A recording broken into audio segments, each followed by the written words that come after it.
에베소에서 어떤 제자들을 만났는데 복음을 따르는 어떠한 제자들을 만나서 그들에게 물었습니다.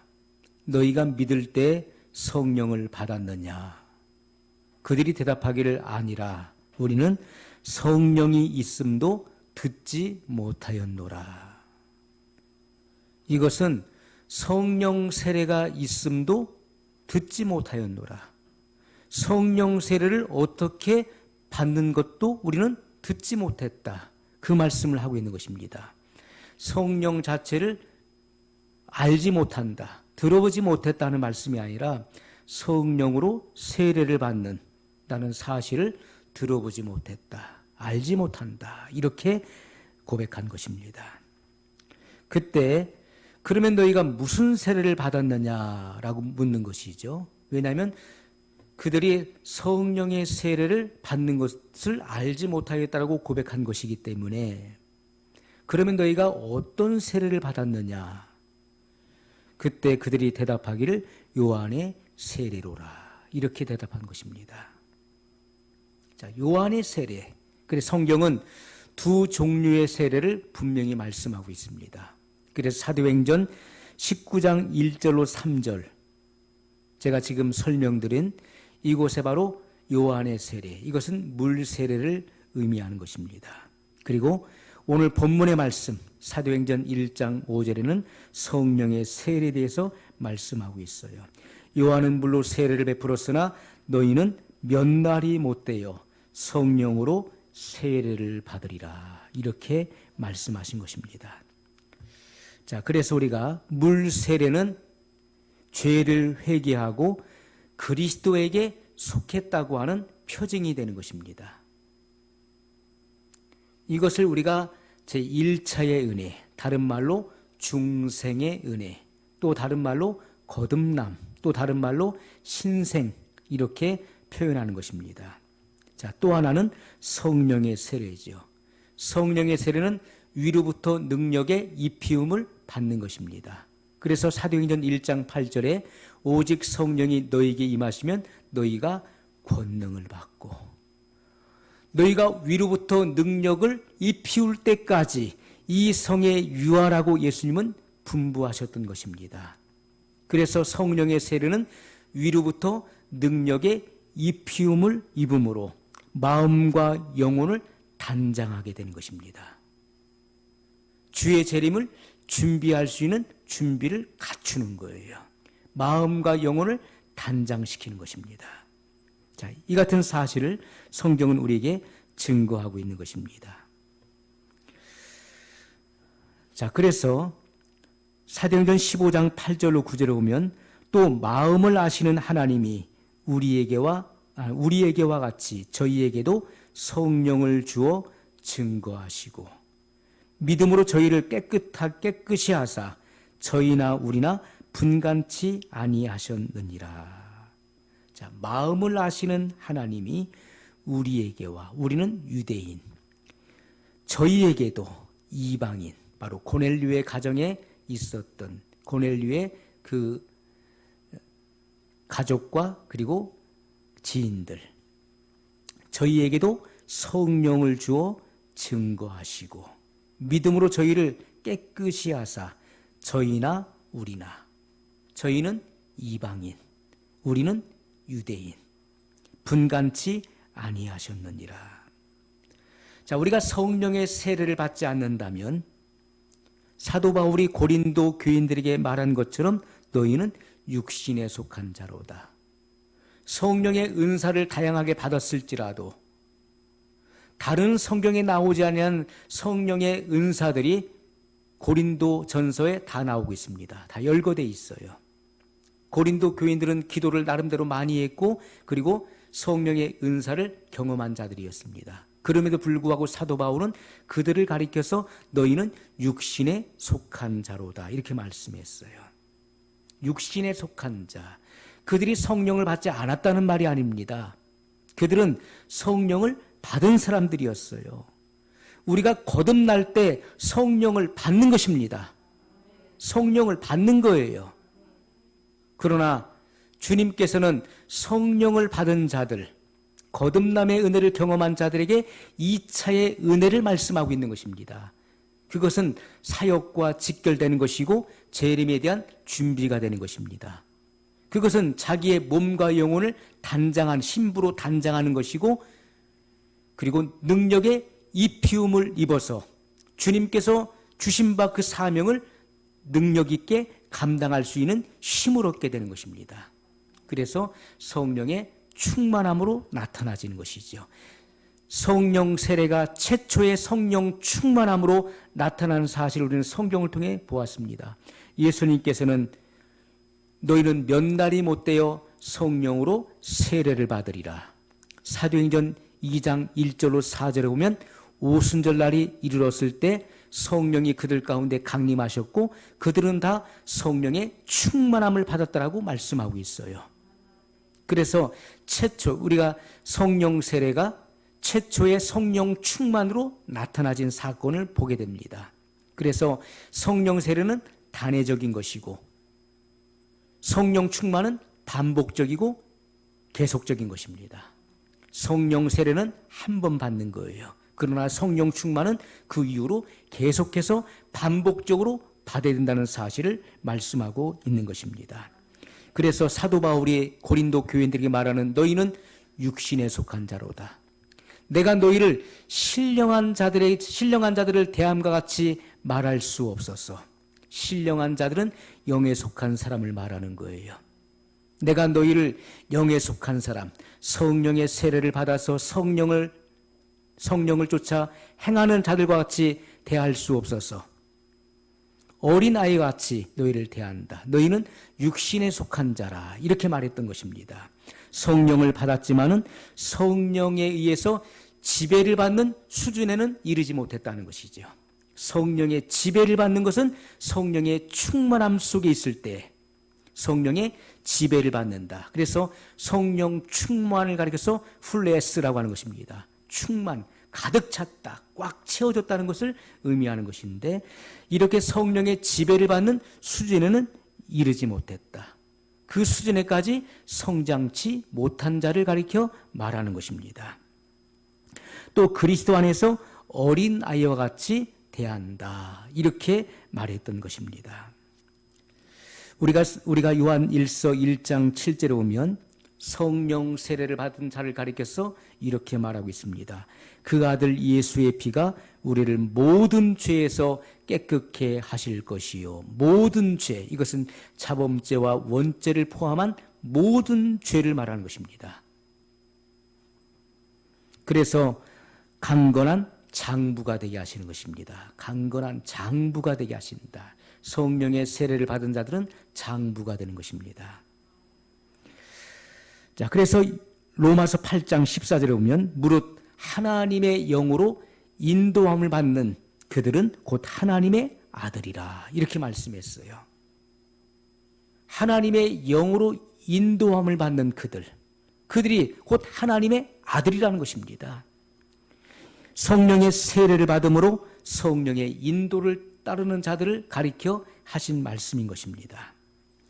우리가 성령의 세례를 받지 아니했을 때는 영안이 열렸지만은 아직 희미하게 열린 것입니다. 희미하게 열린 거예요. 이것은 마가복음 8장 24절에 우리에게 분명한 증거를 말씀하고 있습니다. 예수님께서 벳세다에 가셨는데 한 소경을 만나게 되시죠. 그래서 예수님께서 그를 불쌍히 여기시고 그 눈에 침을 뱉으시며 그 눈에 안수하셨어요.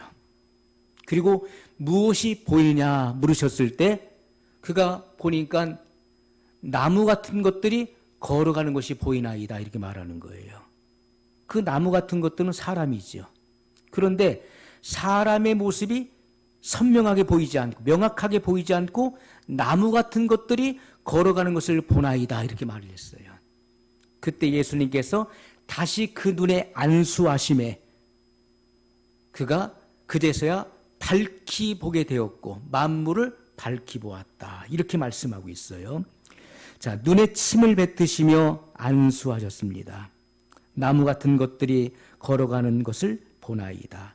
다시 안수하심에 만물을 밝히 보니라. 이렇게 증거하고 있습니다. 왜 예수님께서 굳이 2번을 안수하셨을까요? 한 번만 안수하셔도 밝히 봐야 될 것인데 주님이 2번 안수하신 것은 그 의미를 담고 있다는 것이죠. 이것은 우리에게 이중적 은혜의 구원을 분명히 보여주고 있는 것입니다. 요한일서 2장 20절에 너희는 거룩하신 자에게서 기름 부음을 받고 모든 것을 아느니라. 자, 기름 부음을 받는다. 이것은 성령의 내주하심. 성령께서 임하셔서 내주하실 뿐만 아니라 성령이 그들을 모든 진리 가운데 인도하시는 것입니다. 그렇기 때문에 그들은 다른 비진리, 거짓된 진리에 현혹되거나 미혹되지 않는 거예요. 왜요? 성령님께서 그들을 모든 진리 가운데로 인도하시는 것이고 그들은 성령의 인도를 따르기 때문에 절대로 미혹되지 않는다는 것입니다. 자, 성령을 받은 사람은 모든 만물을 밝히 보는 것입니다. 성령의 세례를 받음으로 그의 믿음은 일취월장 성장해서 청년기에 이르게 되는 것이에요. 성년이 되는 것입니다. 그래서 하나님의 뜻을 분별하는 것입니다. 말씀을 볼 때 모든 것을 밝히 볼 수 있도록 성령님, 내주하시는 성령님께서 그를 진리 가운데로 이끄시고 인도해 주시는 거예요. 모든 만물을 밝히 보는 자, 이렇게 성경은 말씀하고 있는 것입니다. 자, 그래서 성령 세례를 받은 사람은 주 안에서 굳세고 담대한 것입니다. 핍박을 받아도 그는 담대한 거예요. 하나님 말씀을 담대히 증거할 수 있는 것입니다. 죽음을 두려워하지 않는 것입니다. 성령을 받지 못한 사람은 사망의 몸이 그 안에, 그 마음에 가득한 것입니다. 자, 사도 바울이 경험적 변증으로 고백했던 것처럼 오라 나는 곤고한 사람이로다. 누가 나를 이 사망의 몸에서 건져내랴. 그 사망의 몸은 바로 죄성을 의미하는 것입니다. 그래서 사도 바울이 성령의 세례를 받기 이전에 그 죄성, 그 마음에 가득한 그 사망의 몸이 그 마음에 가득했었다는 것이죠. 그것이 바로 기도를 방해하는 장애물인 것이고 하나님의 뜻을 행하지 못하도록 막는 가장 큰 장애의 요소가 됐었다는 것을 증거했던 것입니다. 성령 세례를 받지 못한 사람은 변하기 쉬운 사랑을 가지고 있는 거예요. 은혜를 받을 때는 주님을 위해서 충성, 봉사하고 모든 것을 다 바칠 수 있을 것 같지요. 그러나 그 때가 되면, 위기의 상황이 닥치면 시몬 베드로와 같이 주님을 모른다고 부인하게 되는 것입니다. 그래서 우리가 중생의 단계에서는 완전하지 않은 것입니다. 부분적인 것입니다. 부분적인 은혜를 받은 거예요. 그러나 성령 세례는 완전한 은혜를 받는 것입니다. 성령 세례를 받기 전에는 변하기 쉬운 사랑을 갖고 있는 거예요. 그래서 언제든지 변할 수 있는 요소를 지니고 있는 것입니다. 그러나 성령 세례를 받은 사람은 완전한 사랑을 가지고 있는 것입니다. 완전한 사랑. 그래서 완전한 헌신을 나타낼 수 있게 되는 것이죠. 성령 세례를 받지 않은 사람은 기도할 바를 알지 못하지만은 그러나 성령 세례를 받은 사람은 성령이 마땅히 빌 바를 알지 못하나 성령이 말할 수 없는 탄식으로 친히 간구하여 주신다는 것입니다. 성령을 받지 아니한 자의 역사는 완전하지 못하고 충만하지 못한 거예요. 아직 충만한 상태가 못 되는 것입니다. 아직 덜 채워졌다는 것이죠. 그러나 성령을 받은 사람은 능력을 행하게 되는 것입니다. 능력을 행해요. 그리고 하나님의 사역을 힘있게 감당할 수 있는 것입니다. 왜냐하면 그만한 하늘로부터의 힘이 주어졌기 때문에 그 어떠한 임무를 맡기고 어떠한 사명을 맡겨도 그 같은 일을 어렵게 생각하지 않고 거뜬히 감당할 수 있게 되는 것입니다.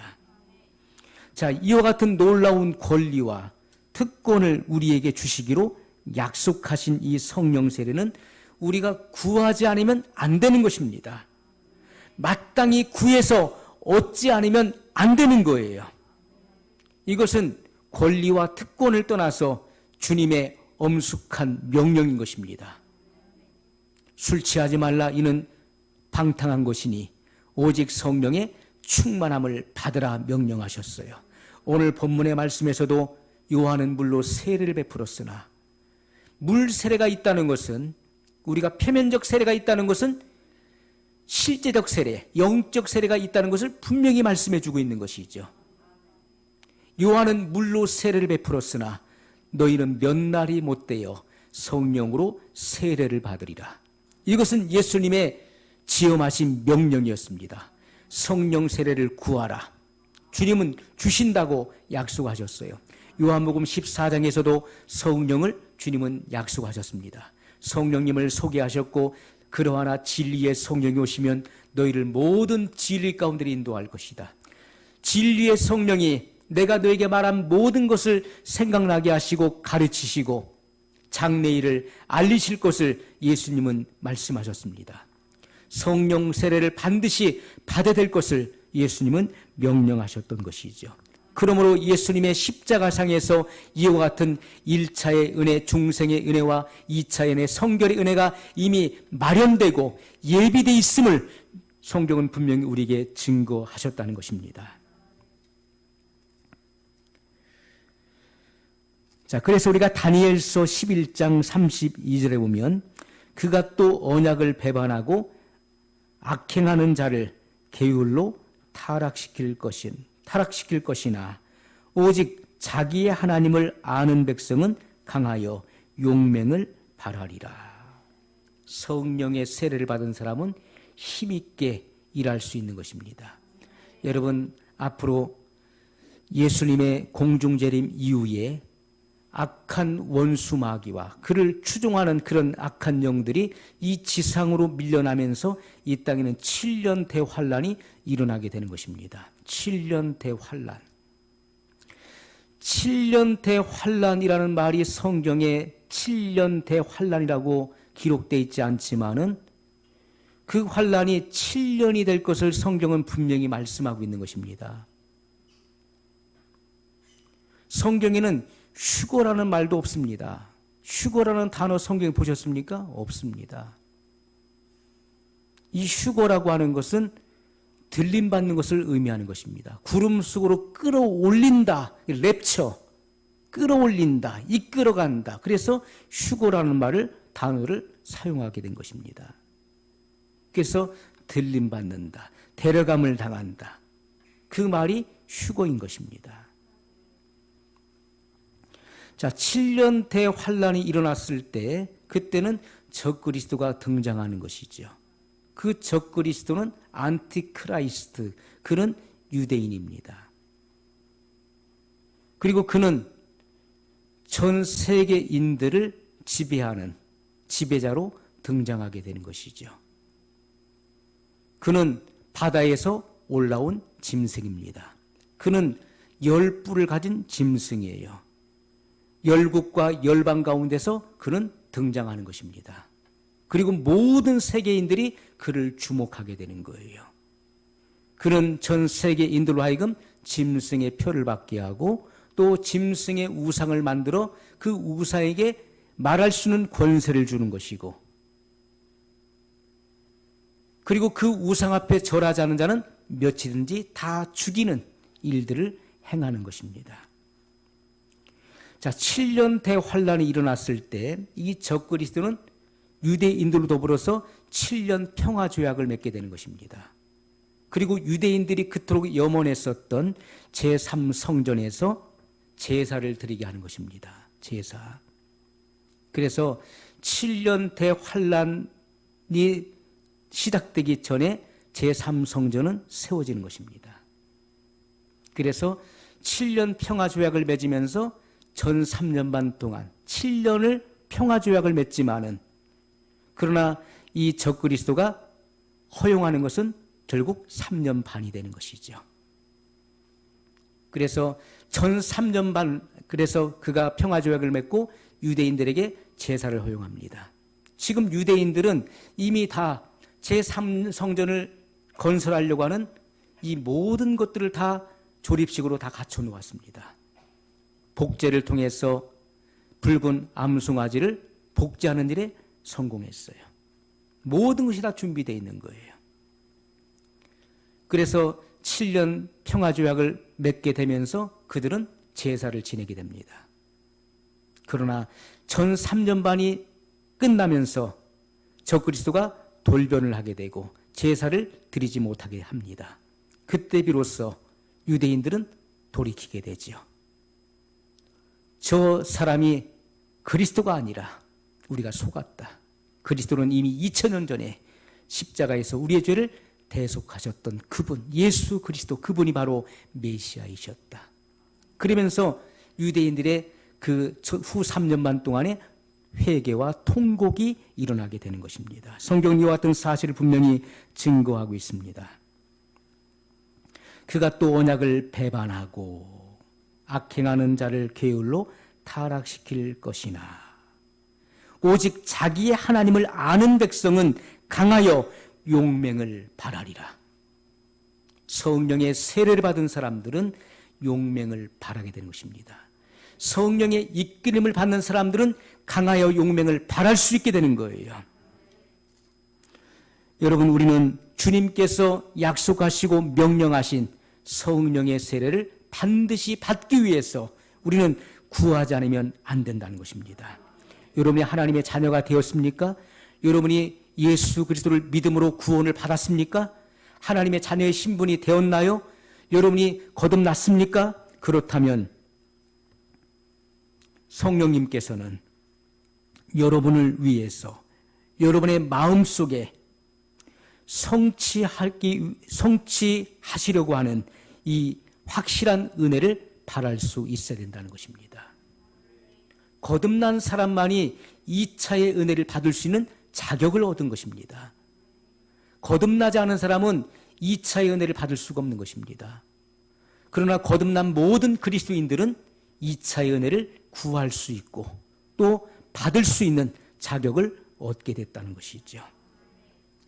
자, 이 은혜는 우리가 특권으로만 생각해서는 안 된다는 것이죠. 권리와 특권으로만 생각해서는 안 되는 것이고 주님의 준엄한 명령으로 받아들여야 된다는 것입니다. 이것은 받아도 되고 안 받아도 되는 것이 아닙니다. 성령 세례는 반드시 받아야 된다는 것이죠.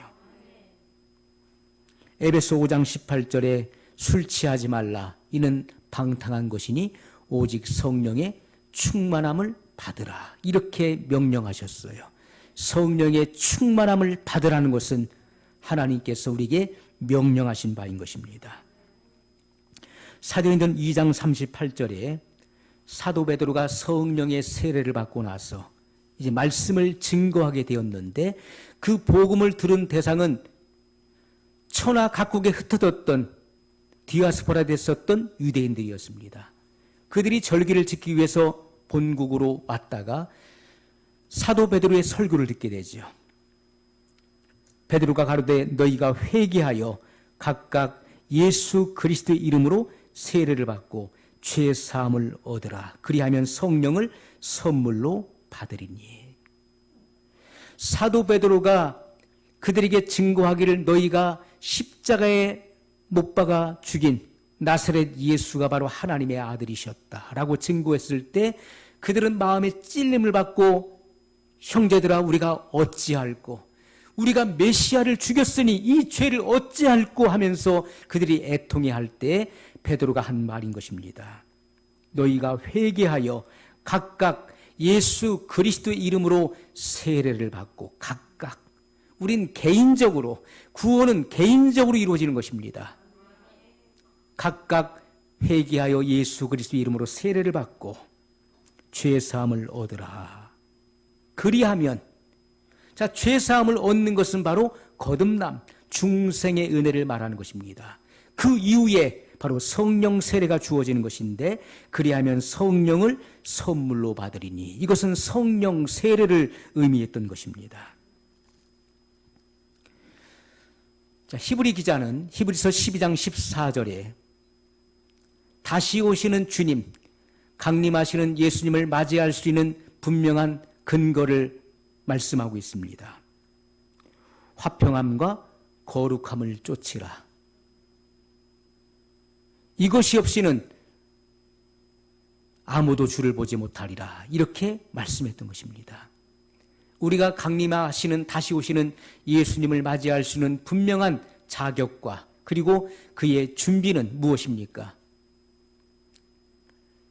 그것은 우리가 화평함과 거룩함을 쫓는 것이죠.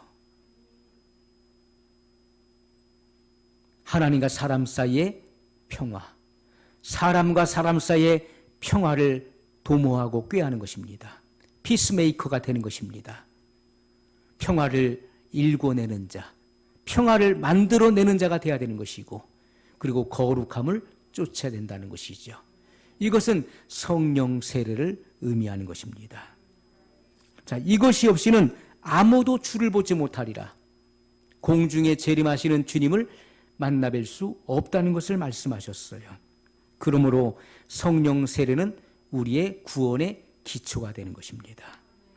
하나님의 역사를 받들어서 행할 수 있는 만반의 준비를 갖추는 것입니다.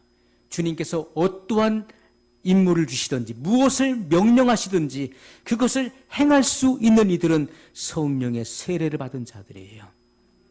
그들은 그 일들을 능히 감당할 수 있는 위로부터의 능력을 입힘을 받은 사람들인 것입니다. 그러므로 우리는 믿음으로 간구해야 되는 것입니다. 능력의 입힘을 얻기 위해서 주님이 우리에게 맡겨 시키시는 그 일들을 감당하기 위해서 우리는 성령의 세례를 간구해야 된다는 것입니다. 자, 데살로니가후서 2장 13절에 성령으로 거룩하게 하시고 진리를 믿음으로 구원하게 하심이니 이렇게 말씀했습니다.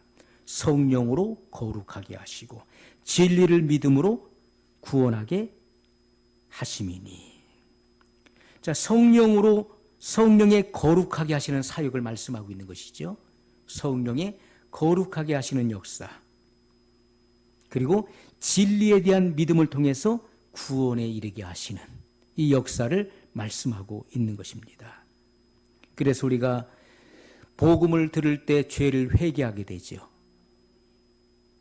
그 복음을 마음으로 믿을 때 칭의를 얻게 된다고 그랬습니다. 그 믿어진 바를 입으로 시인할 때 구원이 시작되는 것입니다. 그래서 우리는 영적인 신앙생활이 시작이 되는 것이죠. 하나님을 아버지라 부르면서 하나님과 기도로 교제하게 되는 것입니다. 그것이 신앙생활이에요. 그러나 종교생활을 하는 이들은 이와 같은 단계에 들어가지 못하는 것입니다. 그러므로 모든 성도들은 칭의와 중생의 과정을 반드시 거쳐야 되는 것입니다.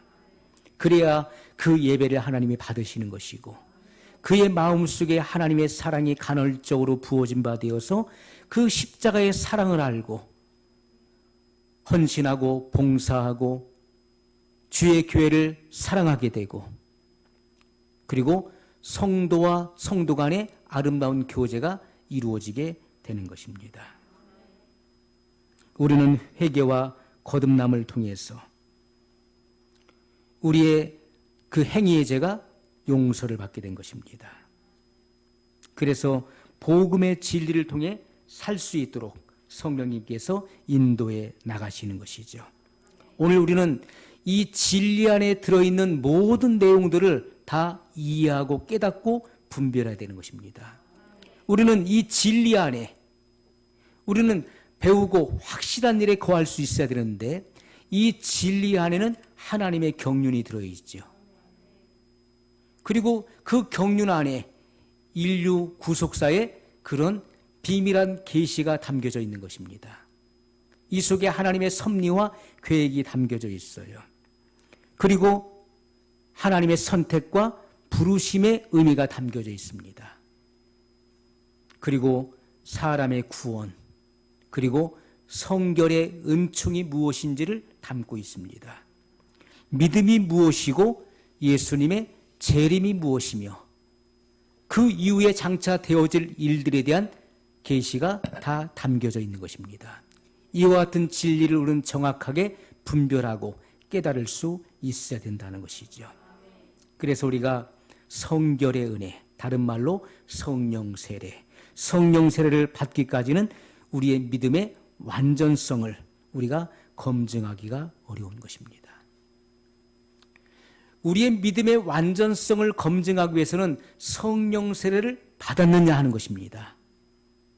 그래서 우리가 이 성결의 은혜를 가리켜서 우리가 성령 세례, 또 완전한 사랑, 완전한 헌신, 그리고 두 번째 은혜, 이렇게 표현할 수 있는 것입니다. 자, 그래서 우리는 성령 세례의 필요성을 절감할 수 있어야 돼요. 성령 세례는 반드시 받아야 되는 것이고, 이것은 주님께서 명령하신 것이고, 이것은 모든 성도들, 거듭남의 은혜를 경험한 모든 신자들이라면 반드시 성령 세례를 구해야 되는 것이고, 이것을 받아야 된다는 사실을 우리는 절실하게 이 시간 절감해야 될 것입니다. 절대적으로 받지 않으면 안 되는 것입니다. 그러면 성령 세례는 누구에게 주시는 것인가? 어떻게 받을 수 있는 것인가? 이러한 의문이 생기게 되는 것이죠. 자, 누가복음 11장의 말씀입니다. 성령 세례를 어떻게 받는 것인지 분명히 말씀하고 있어요.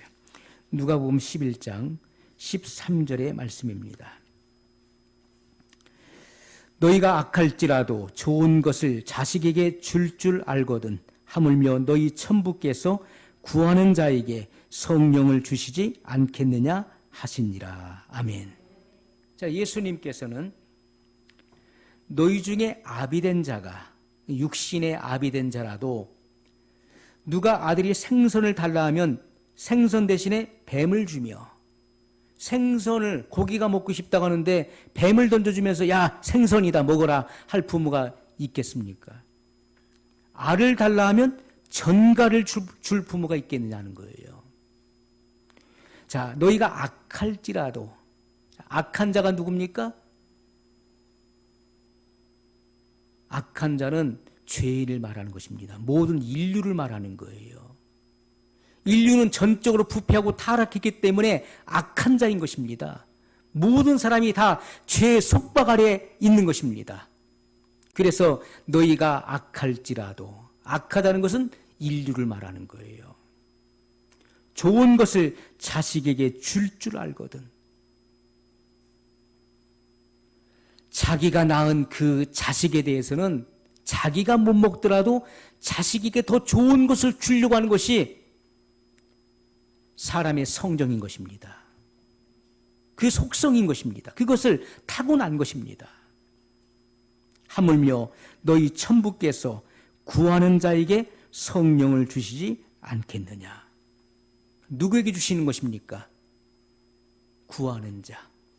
성령의 세례를, 주님의 약속의 말씀에 근거해서 성령 세례를 달라고 구하는 자에게 선물로 주신다는 것입니다. 성령의 약속, 성령 세례를 그들에게 주신다고 분명히 말씀했어요. 여러분, 구하는 자에게 좋은 것, 가장 좋은 것을 주시는 것인데 그 가장 좋은 것이 무엇입니까? 성령 세례인 것입니다. 그것을 아버지는 알고 계시는 것이고, 자식에게 구하는 자에게는 반드시 가장 좋은 것, 최상의 것, 그것이 바로 성령 세례예요. 그러므로 우리는 성경 말씀을 보면서 성경에서 예수님께서 반드시 구하라고 명령하신 것, 하나님께서 사도들을 통해서 반드시 구할 것을 명령한 것이 무엇인가를 살펴봐야 되는 것입니다. 다른 것보다도 성령 세례는 구하지 않으면 안 되는 것이고 반드시 구해야 될 명령이라는 사실을 우리는 알고 구해야 되는 것입니다. 구하는 사람은 받게 돼 있는 것입니다. 또 사도행전 5장 32절에 보면 우리는 이 일의 증인이요 하나님이 자기를 순종하는 사람들에게 주신 성령도 그러하니라 하더라. 자, 누구에게 성령을 주셨습니까? 자기를 순종하는 이들에게, 주님의 말씀에 순종하는 이들에게 성령의 세례를 주신다라고 분명히 말씀하고 있는 것입니다.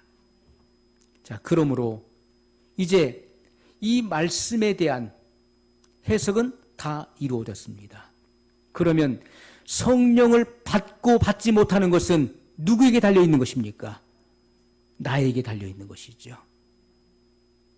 주님의 말씀에 내가 순종하느냐 순종하지 않느냐, 주님의 말씀에 절대적으로 복종하느냐 복종하지 않느냐에 달려있는 것입니다. 주님은 지금도 성령의 세례를 주고자 주님은 준비하고 계시는 거예요. 누가 주님을 위해서, 하나님의 영광을 위해서 나의 온 몸과 마음과 그리고 내 전 생애를 바치느냐,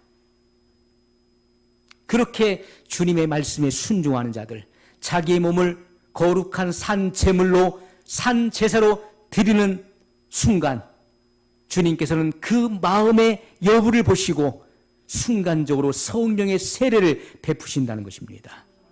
간절한 마음으로 성령의 세례를 사모하고 갈망하면서 자기를 헌신하는 그런 신앙적 자세를 가지고 기도하는 사람에게 성령의 세례를 주신다는 것을 분명히 약속하고 있는 말씀이에요.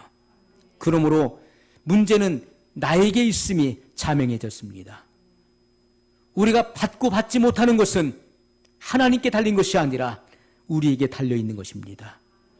내가 간절한 마음으로 구하느냐 구하지 않느냐, 내가 나 자신의 전 삶을 하나님께 순종함으로 바쳤느냐 바치지 않았느냐, 주님의 말씀에 복종하느냐 복종하지 않느냐에 달려있다는 사실을 분명히 말씀하고 있는 것이죠.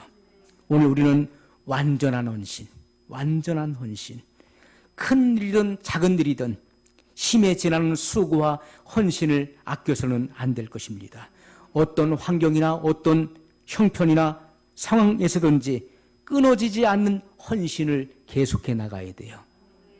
주님을 위해서 어떻게 하면 나의 몸과 마음을 다 희생할 수 있을까? 어떻게 하면 주의 영광을 위해 살 수 있을까? 어떻게 하면 주님의 영광을 위해서 내가 봉사하고 충성을 다할 수 있을까? 어떻게 하면 주님을 위해서 나의 생명을 기꺼이 바칠 수 있을까? 이러한 것들을 고민하고 고심하고 궁리해야 될 것입니다. 어느 때든지 변치 않고 하나님께 복종할 외에는 다른 것이 없는 것입니다. 주님께서 우리에게 요구하시는 것은 복종하라는 것입니다. 복종하라. 순종하라. 순종은 선택의 여지가 있음에도 불구하고 주님의 명령을 따르는 것입니다. 기꺼이 따르는 거예요.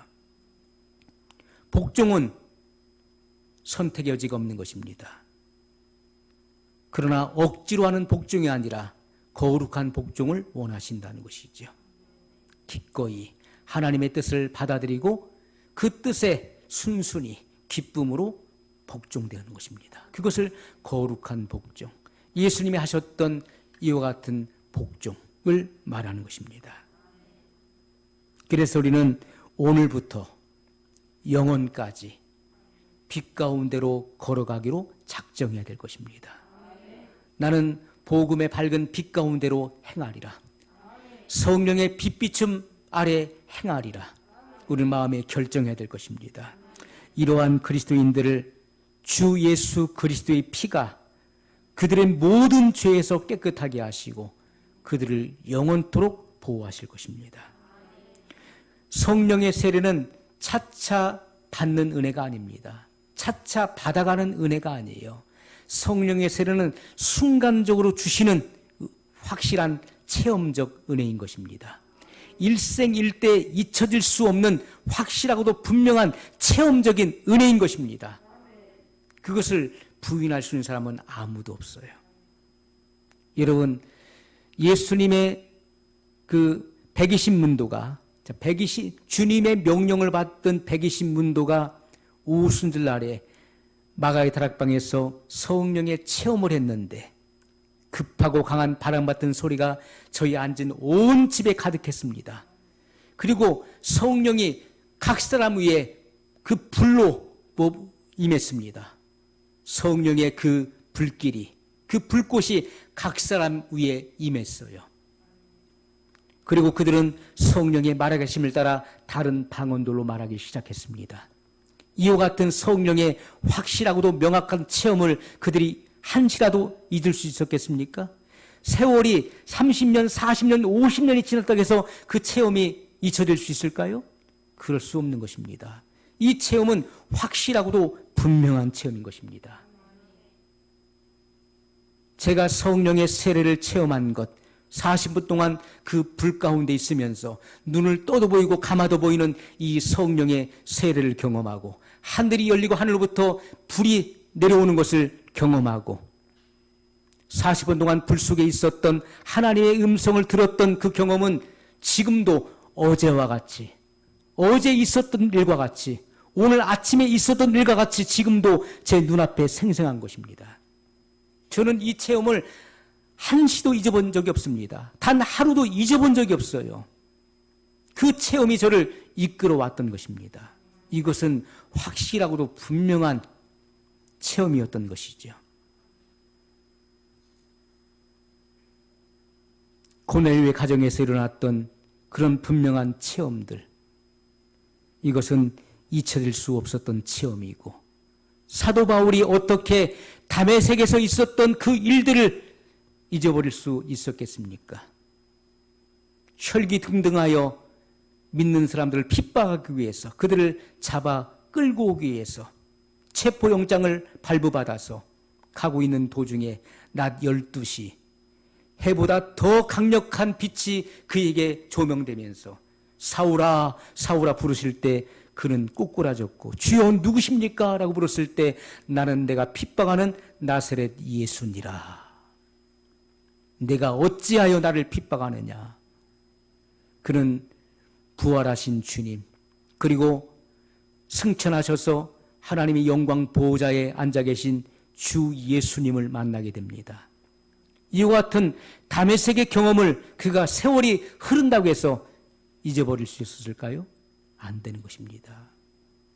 30년의 세월이 흘러서 빌립보서를 기록할 때 그는 그 말씀을 기억했던 것입니다.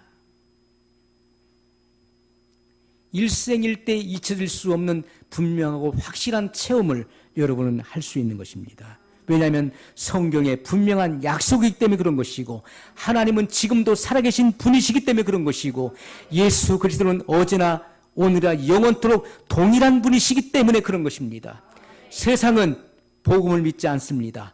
세상은 하나님을 믿지 않습니다. 그러나 우리는 하나님의 살아계심을 믿는 하나님의 자녀들입니다.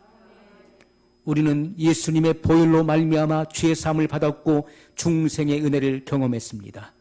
중생의 은혜를 경험한 이들은 제2차의 은혜, 성결의 은혜를 받을 자격이 주어졌기 때문에 구해야 된다는 것입니다. 예수님의 약속을 부여잡고 우리는 간절한 마음으로 사모해야 돼요.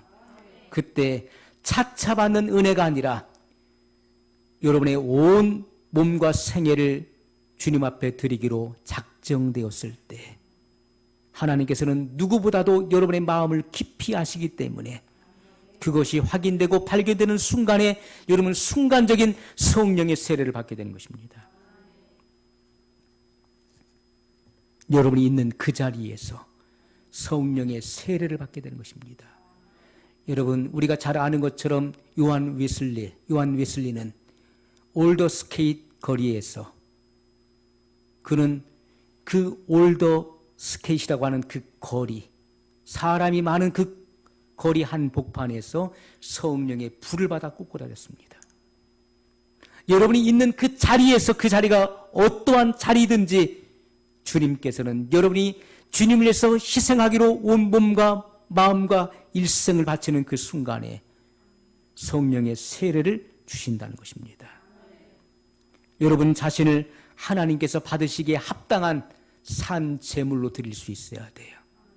점도 없고 흠이 없는 거룩한 산 제물로 바쳐질 때 하나님께서 그것을 받으시는 순간 성령의 세례를 예수님께서 친히 주시는 것입니다.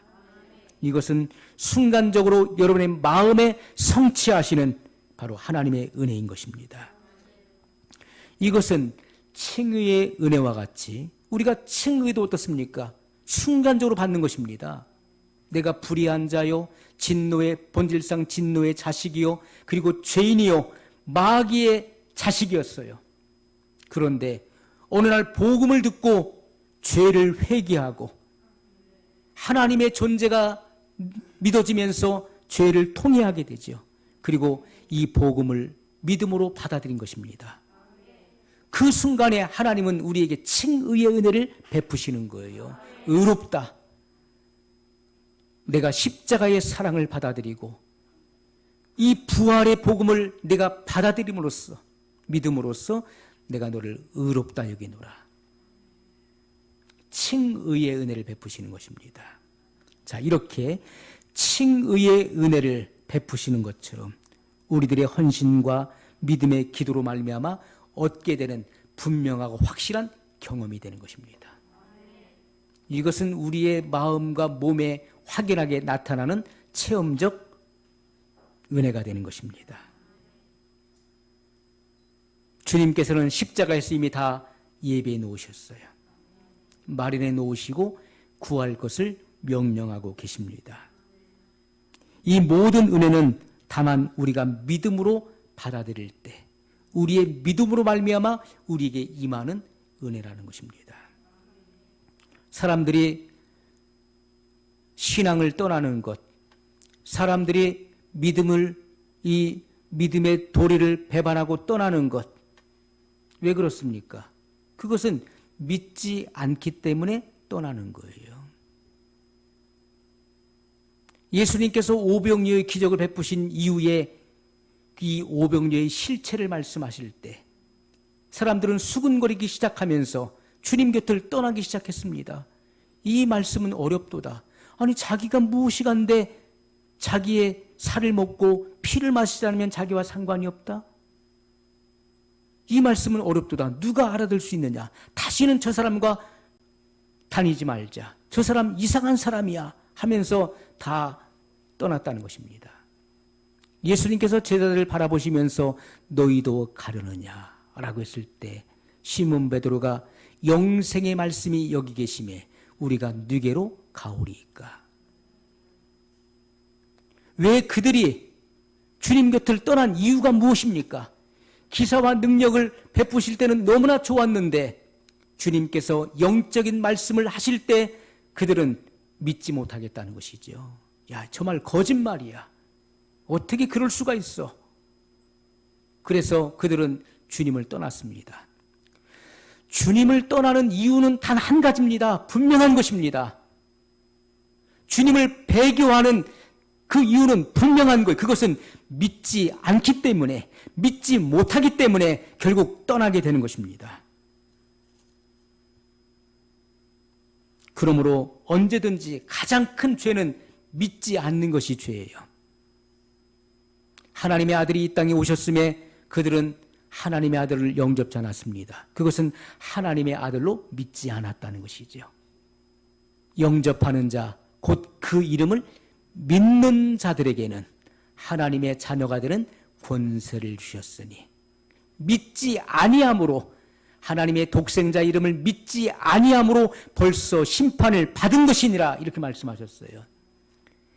가장 큰 죄는 믿지 않는 것입니다. 믿지 않는 것은 가장 큰 죄예요. 하나님의 사랑을 믿지 않는 것, 십자가를 통해서 하나님의 그 무한한 사랑을 보여주셨음에도 불구하고 믿지 않는 것은 죄입니다. 복음을 주셨음에도 불구하고 이 복음의, 이 진리에 기록되어 있는 이 복음의 말씀을 믿지 않는 것, 이것은 가장 큰 죄예요. 그러므로 마지막 시대에는 떨어진 사랑, 떨어진 믿음을 다시 회복하는 것 외에는 달리 방법이 없는 것입니다. 어디서부터 떨어졌는지를 생각해 보라는 거예요. 첫사랑이 언제부터 식었는지, 언제부터 내 믿음이 식었는지를 생각해 보라는 거예요. 그것을 회복하지 않으면 안 되는 것입니다. 성령 세례를 받기 위해서는 하나님의 거룩하신 약속 위에 믿음을 굳건하게 세워야 되는 거예요. 구하는 자에게 반드시 주신다고 말씀하셨기 때문에 의심 없이 받아들이고 구해야 되는 것입니다. 거룩하신 약속대로 저에게 이루어 주옵소서라고 여러분은 간구해야 될 것입니다. 주님께서 이 성경에 약속하신 말씀대로 악한 자라도 자식에게 좋은 것을 줄 줄 알거든 하물며 너희 천부께서 구하는 자에게, 하나님의 자녀들이 구하는데 성령 세례를 주시지 않겠느냐. 요한은 물로 세례를 베풀었으나 너희는 몇 날이 못되어 성령으로 세례를 받으리라. 이와 같은 약속을 굳건하게 믿고 그 믿음의 토대 위에서, 이 약속한 말씀의 근거 위에서 그들은 믿음으로 구했던 것입니다. 구하다가 그들은 받게 된 것이죠. 우리도 동일한 것입니다. 여러분의 하나님 말씀에 순종하는 그런 믿음을 가지고 구할 때 여러분 곧 받게 될 것입니다. 성령의 세례를 받기 위해서는 반드시 약속의 토대 위에 그것을 근거해서 기도해야 되는 것이고, 우리는 부르짖어야 되는 것입니다. 거룩하신 약속대로 이루어 주옵소서. 이렇게 구해야 돼요. 또 내 속에 있는 결점을 깊이 깨닫고 그것을 처리해 주시도록 우리는 구해야 될 것입니다. 히브리서 11장의 말씀을 찾아보았습니다. 히브리서 11장의 말씀을 다시 보았어요. 거기에 보니까 옛 성도들, 우리의 믿음의 선진들은 믿음으로, 신앙으로 행했기 때문에 하나님께로부터 칭찬의 증거를 얻었던 내용들이 나오고 있어요. 믿음으로 아벨은 가인보다 더 나은 제사를 드렸다라고 말씀했습니다. 믿음으로 행한 것입니다. 믿음으로 에녹은 죽음을 보지 않고 들림받았어요. 그래서 계시시대 휴거의 모형이 됐던 것입니다. 구약시대 휴거의 모형은 엘리야였지요. 예수님께서도 하늘로 승천하셨다, 휴거되신 것입니다.